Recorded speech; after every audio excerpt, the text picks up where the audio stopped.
आपली संस्कृती जितकी प्राचीन आहे तितकीच ती वेगवेगळ्या आश्चर्यकारक प्रसंगांनी भारलेली आहे. भारतीय मनावर असलेला सावित्रीचा ठसा शिक्षित असो वा अशिक्षित असो, शहरी असो की ग्रामीण असो, अनेकांच्या बोलण्यात अगदी सहजपणे येतो. सत्यवान सावित्रीची कथा सर्वांनाच माहीत आहे. सावित्रीने यमाशी वाघयुद्ध करून चातुर्याने आपल्या पतीचे प्राण परत आणले. तेव्हापासून वटपौर्णिमेला वडाची पूजा करतात. आजच्या भागात आपण सूर्यकन्या सावित्रीबद्दल जाणून घेणार आहोत. मी सुदर्शना. वाचू आनंदे जगू स्वानंदे या पॉडकास्टमध्ये आपले मनपूर्वक स्वागत. या पुस्तकाच्या लेखिका आहेत विनीता तेलंग. या पुस्तकातून लेखिकेने सावित्रीचे प्रगल्भ व्यक्तिमत्व आपल्यासमोर. या कथेची सुरुवात कालवृक्षाच्या बोलण्यातून सुरू होते. ब्रह्ममुहूर्ताच्या आधीचा प्रहर, अंधार आणि उजेडाच्या सीमेवरचा, निद्रा आणि जागृतीच्या सीमेवरचा, जीवन आणि मृत्यूच्या सीमेवरचा प्रहर. सर्वत्र नीरव शांतता. कुणाच्याच कसल्याच इच्छा अजून जाग्या झाल्या नव्हत्या. कोणी सिद्धवट, कोणी वृक्षराज का कालवृक्ष हेच माझे संबोधन यथार्थ ठरतं. कारण युगानुयुगे अविरत चालत असलेल्या या जीवनचक्राचा मी एकमेव साथीदार आहे. प्रलयातही तगून राहण्याचं दिव्य करणारा, त्यामुळेच नंतर येणाऱ्या नवनिर्मितीच्या क्षणाचा साक्षीदार. मला हा प्रहर नेहमीचाच, पण मला या शांततेचा स्वर काही आगळा वाटत होता. प्रलयाच्या आधीची भयसूचक शांतता की निर्माणाच्या पूर्वीचा सूर्य शून्य प्रहर? काही दिव्य घडणार आहे की काही आव्हान होणार आहे?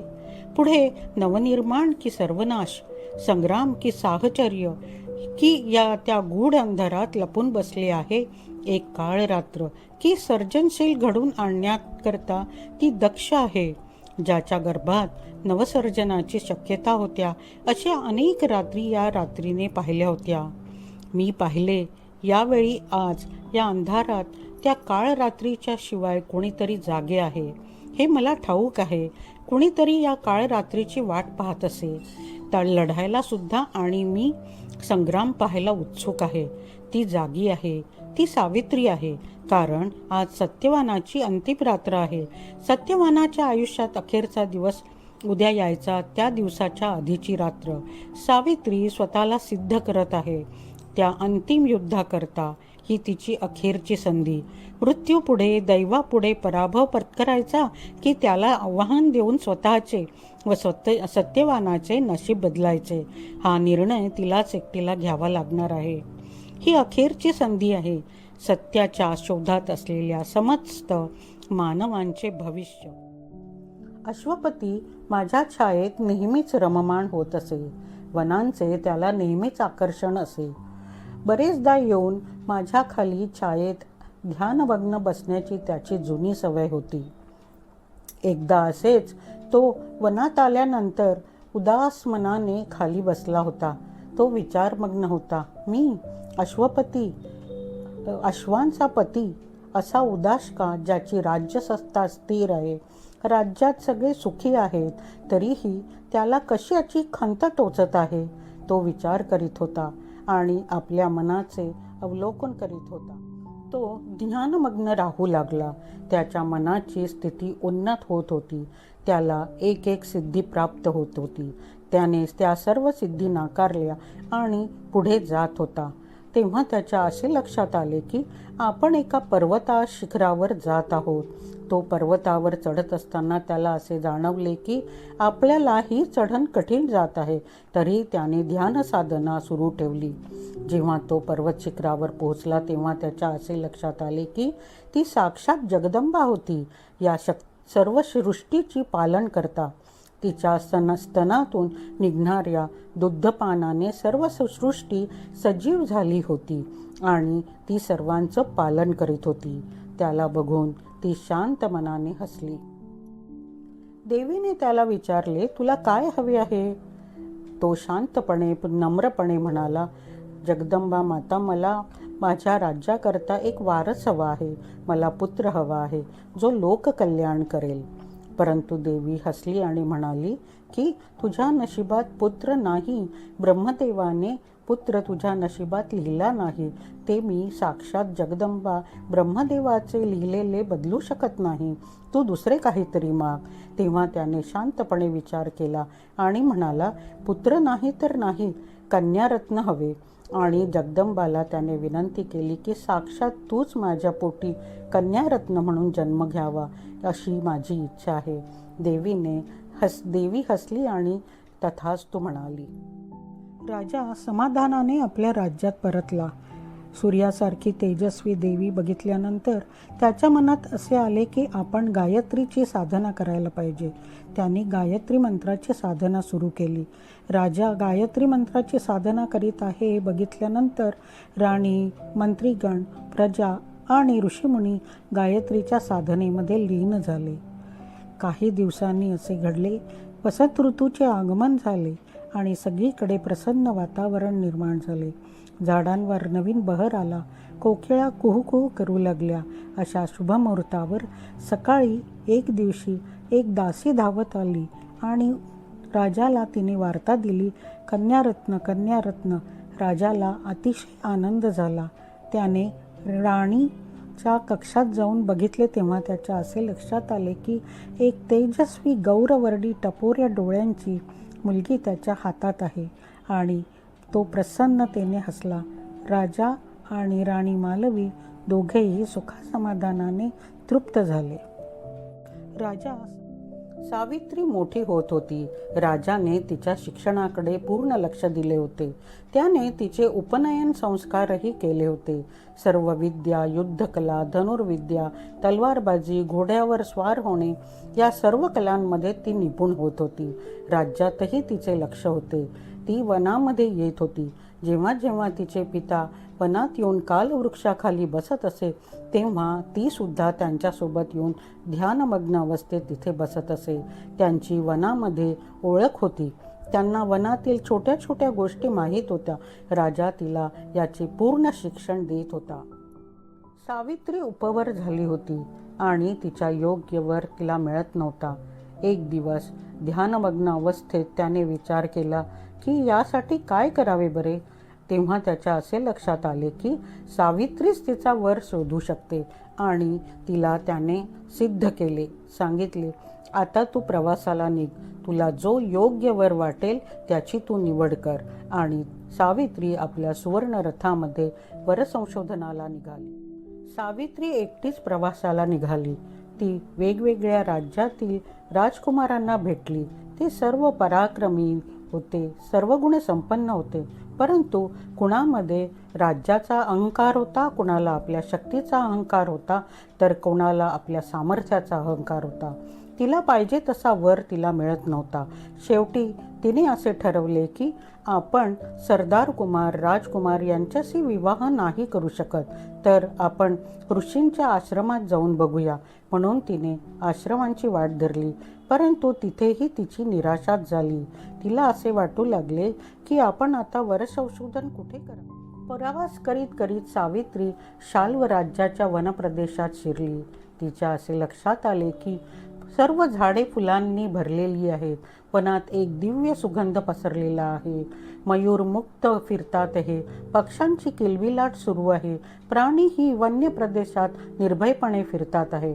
वनात अगदी घनदाट प्रदेशात प्रवेश केल्यानंतर तिच्या असे लक्षात आले की तिथे ऋषींनी आणि तपस्वींनी तपस्या केल्यामुळे त्या वनाला एक दिव्यता प्राप्त झाली आहे.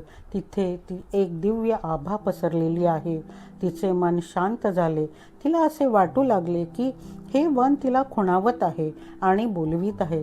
ती वनाच्या गर्भगृहात शिरली. प्रवास करीत करीत ती एका अशा ठिकाणी आली जिथे तिला असे दिसले की एक अनवट वाट आत जात आहे. तिने त्या वाटेवर प्रवासाला सुरुवात केली. तेव्हा तिच्या असे लक्षात आले की तिथे झाडामागे कुणीतरी आहे. काहीतरी हालचाल होत. निरखून बघितल्यानंतर तिच्या असे लक्षात आले की तिथे भाल्याप्रमाणे कुणीतरी ताठ उभे आहे. त्याचे उन्नत भाल त्याच्या ज्ञानाची साक्ष देत होते. त्याचे मुक्त केस त्याच्या कपाळावर रुळत होते. त्याचे टपोरे शांत डोळे तिला आकर्षित करीत होते. ती त्याच्याकडे बघून मंत्रमुग्ध झाली. एक क्षणही विचलित न होता त्याच्याकडे ती निरखून पाहत होती. तिचे मनात असे आले की हाच तर तो पूर्ण पुरुष आहे ज्याचा मी शोध घेत आहे. मला माझा वर सापडला आहे.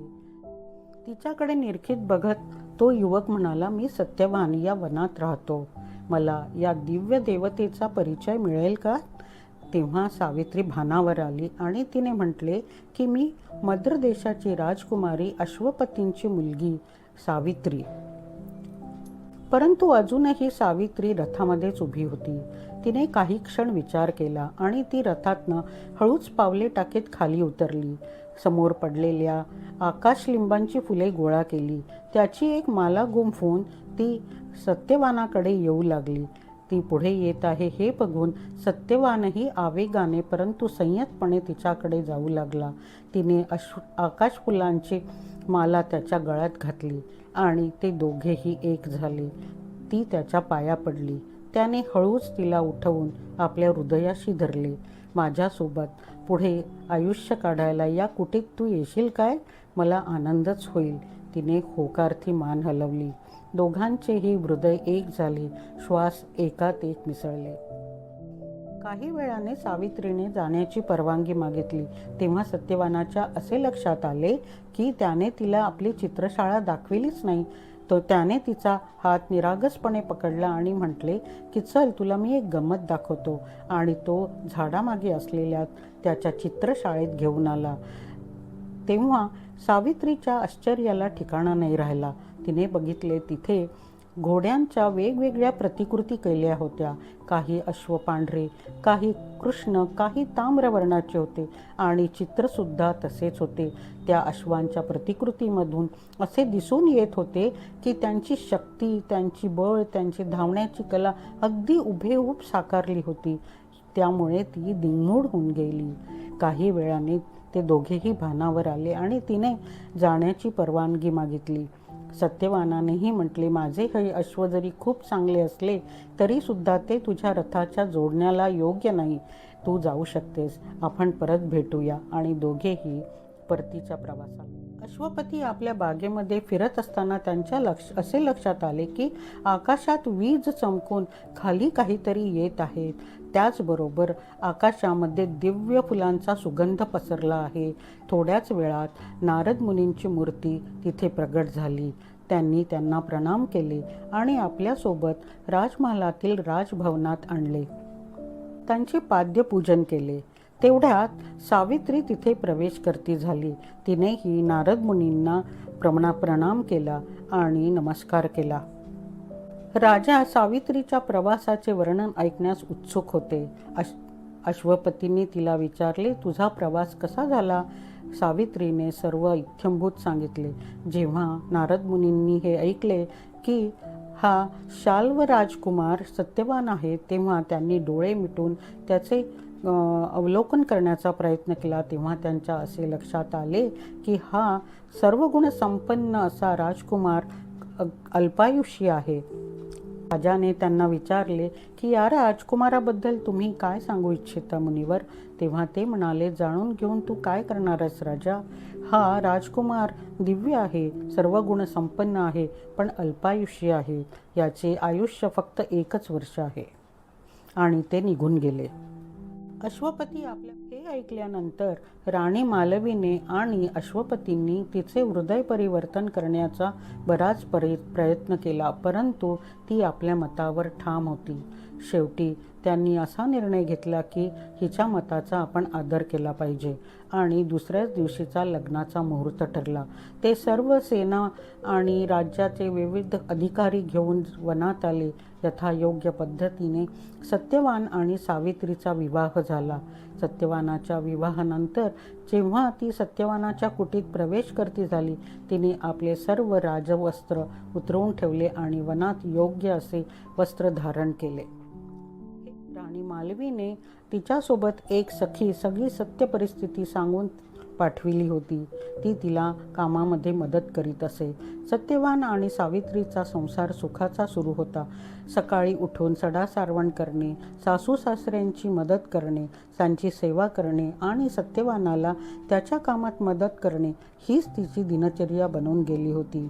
सत्यवानाला क्षणाक्षणाला अशी जाणीव होत असे की ही कुणी साधीसुधी राजकुमारी नाही आहे, हिच्यात एक दिव्य आभा आहे. परंतु जेव्हा तो असे बोलून दाखवित असे तेव्हा ती त्याला काहीतरी सांगून शांत करीत असे, आपल्या प्रेमाने त्याचे सांत्वन करीत असे. एकदा वनात पाणी भरायला गेली असताना सावित्रीच्या असे लक्षात आले की एक अश्व तिच्या मागे उभा आहे. तिने बघितले की त्याला मदतीची गरज आहे. तिने त्याची मदत केली. तो अश्व तिच्या मागे मागे तिच्या कुटीपर्यंत आला. तिने त्याला पाळले. त्यानंतर तिने सत्यवानाला अश्वावर रूढ होणे शिकवले, शस्त्रविद्या शिकवली, धनुष्यविद्या शिकवली, तलवारबाजी शिकवली आणि त्याला युद्धात निपुण करण्याचा प्रयत्न केला. त्यांचे दिवस आनंदात जात होते. कधी कधी ते दोघेही मिळून अश्वावर आरूढ होऊन रपेट मारायला जात असत. असेच करता करता वर्ष संपत आले. आता शेवटचे 3 दिवस उरले होते. सावित्रीने 3 दिवसांचे व्रत करायचे ठरवले. तिने सासू सासरे व सत्यवानाची परवानगी गेली. जल आणि अन्न त्याग केला आणि एका ठिकाणी उभी राहून ती साधना करू लागली. तिने आपलं आत्मज्ञान जागृत केले. 3 दिवसानंतर तिला असे लक्षात आले की ती सत्यवानाबरोबर राज्य करीत आहे. तिने शांतपणे डोळे उघडले. आज 3रा दिवस होता. तिने सत्यवानाकडे हट्ट धरला की तिला आज वनसृष्टी पाहायची आहे. सासू सासऱ्यांच्या परवानगीने दोघेही वनात आले आणि सत्यवान लाकडे तोडू लागला. तेव्हाच त्याचा तोल जाऊन तो खाली पडला आणि बेशुद्ध झाला. तिच्या असे लक्षात आले की आता वेळ आलेली आहे, सावध असायला हवे. तिने हळूच सत्यवानाला उचलले आणि एका वटवृक्षाखाली शांतपणे निजवले. तो बेशुद्ध झाला होता. तिने त्याच्या श्वासामध्ये श्वास फुंकण्याचा प्रयत्न केला, परंतु ती असफल झाली. ती मानवी वृत्तीप्रमाणे तिच्या डोळ्यातून घळाघळा अश्रू वाहू लागले. तिने विचार केला की आज आपल्या युद्धाला सुरुवात झाली आहे. एका अदृश्य परंतु दिव्य शक्तीबरोबर आज तिचे युद्ध होणार आहे. तिने आपला भावना आवेग आवरला आणि ती जागृतपणे इकडे तिकडे बघू लागली. तेव्हा तिचे असं लक्षात आले की वनामध्ये अंधार पसरला आहे. एक काळी आकृती हातामध्ये पाश घेऊन पुढे पुढे येत आहे. त्याने सत्यवानाचे प्राण हरण केले आणि सत्यवान निमूटपणे त्यांच्या मागे चालू लागला. तीही त्याच्या मागे चालू लागली. तिने नम्रपणे हाक मारली, धर्मराज, मला माझ्या पतीचे प्राण परत द्या. तेव्हा आश्चर्यचकित होऊन यमधर्मांनी मागे बघितले. त्यांना आश्चर्य याचे वाटले की ही आपल्याला बघू कशी शकते. तेव्हा त्यांना असे लक्षात आले की ही कोणी साधीसुधी व्यक्ती नाही आहे, तिच्यात काहीतरी दिव्य आहे. परंतु यमधर्म पुढे पुढे चालतच राहिले. सावित्री त्यांच्या मागून जाऊ लागली, त्यांच्याशी नम्रपणे संवाद साधू लागली आणि त्यांच्या पाठोपाठ जात होती. तेव्हा यमधर्मांनी म्हटले की तू परत जा, तू तुझ्या पतीचा दाहविधी कर, संस्कार कर, अंत्यसंस्कार कर. परंतु ती म्हणाली, मी एक पतिव्रता आहे. ज्या पतीचे प्राण तुम्ही हरण केले आहे, मला ते परत पाहिजे आहे. तेव्हा सत्यवानाला मी देऊ शकत नाही. तुला हवे असेल तर तूही त्याच्यासोबत स्वर्गात चल. तेव्हा ती म्हणाली, मला स्वर्गात नको आहे. मला सत्यवानासोबत आयुष्य काढायचे आहे, राज्य करायचे आहे, सर्वांना सुखी करायचे आहे. यमधर्म म्हणाले, ते शक्य नाही. मी तुला दुसरा कुठलाही वर द्यायला तयार आहे, परंतु सत्यवानाचे प्राण मी हरण केलेले परत देऊ शकत नाही. तेव्हा यमधर्माने तिला असा वर दिला की तुझ्या सासू सासऱ्यांचे गेलेले राज्य त्यांना परत मिळेल आणि तुझ्या सासऱ्यांची दृष्टी परत येईल. आता तू परत जा आणि आपल्या नवऱ्याचा अंत्यविधी कर. ती म्हणाली, जोपर्यंत मी माझ्या पतीचे प्राण परत घेत नाही तोपर्यंत मी परत जाऊ शकणार नाही. तुम्ही मला परत करा. यमधर्माने नाही म्हटले तरीही ती त्यांच्या पाठीमागे चालू लागली, त्यांच्याशी वार्तालाप करू लागली आणि त्यांच्या मनातून अनाहूतपणे म्हणाले की तू प्राण सोडून काही माग, राज्य कर, तुला राज्याचा आनंद मिळेल, मला माझ्या पतीशिवाय काहीही नको, असे तिने म्हटले. तेव्हा त्यांच्या असे लक्षात आले की ही परत जाणारी नाही. तेव्हा त्यांनी म्हटले, तुला खूप मुलं आणि मुली होतील आणि जे तुला सर्व सुख देईल. तेव्हा त्यांच्या तोंडातून हे निघालेले शब्द ऐकून सावित्रीला खूप आनंद झाला. ती म्हणाली की यमधर्मराज, मी माझ्या पतीशिवाय मुलांना कसे तयार करणार? तेव्हा तुम्ही मला माझ्या पतीचे प्राण परत करा. आपल्या शब्दात आपण अडकलो आहे हे बघून यमधर्माने सत्यवानाचे प्राण सोडून दिले आणि ते निघून गेले. सावित्री खूप थकली होती आणि खूप चालल्यामुळे तिला क्लेश झाले होते. ती सर्व शक्तीनिशी वनात आली तेव्हा तिच्या असे लक्षात आले की सत्यवान बेशुद्ध अवस्थेत आहे आणि आता तो उठण्याच्याच तयारीला आहे. तिने ताबडतोब त्याच्या शिर आपल्या मांडीवर घेतले, त्याला हलके पाणी पाजले आणि त्याला आपल्या जवळ घेतले. राजा अधिपतीने सावित्रीच्या मागावर एक दूत पाठवला होता. तो सर्व माहिती त्यांना इत्थंभूत पुरवीत असे. जेव्हा त्याने हे बघितले की सत्यवानाला जागृत अवस्था प्राप्त झाली आहे तेव्हा तो धावतच आपल्या राज्यात गेला आणि राजाला सर्व माहिती दिली. राजा अश्वपती सर्व सैन्यानिशी आणि आपल्या मंत्रीगणांनिशी वनात यायला निघाले. इकडे जी तिची दासी होती मैत्रीण सखी, ती पण आश्रमात जाऊन ही आनंदाची वार्ता तिने तिच्या सासू सासऱ्यांना सांगितली. तेव्हा त्यांना आश्चर्य वाटले की सावित्रीने असे काय केले आहे ज्यामुळे सगळे इतके आनंदित आहे. मला दृष्टी प्राप्त झाली. तेवढ्यातच थकलेली सावित्री आणि सत्यवान आश्रमात प्रवेश करते झाले. त्यांची सखी त्यांना काही सांगणार तोच तिच्या सासऱ्यांनी म्हटले की हा वृत्तांत आम्हाला सावित्रीकडून ऐकायचा आहे. सावित्रीने त्यांना सर्व वृत्तांत इत्थंभूत सांगितला आणि त्यांचे राज्य त्यांना कसे परत मिळाले आहे याची जाणीवही करून दिली. तेव्हा राजाचा एक मंत्री आश्रमात प्रवेश करता झाला आणि त्यांना सांगितले की शाल्व देश तुम्हाला परत मिळाला आहे. तुम्हाला राज्यात आमंत्रण द्यायला मी आलो आहे. सगळेजण खूप आनंदित झाले.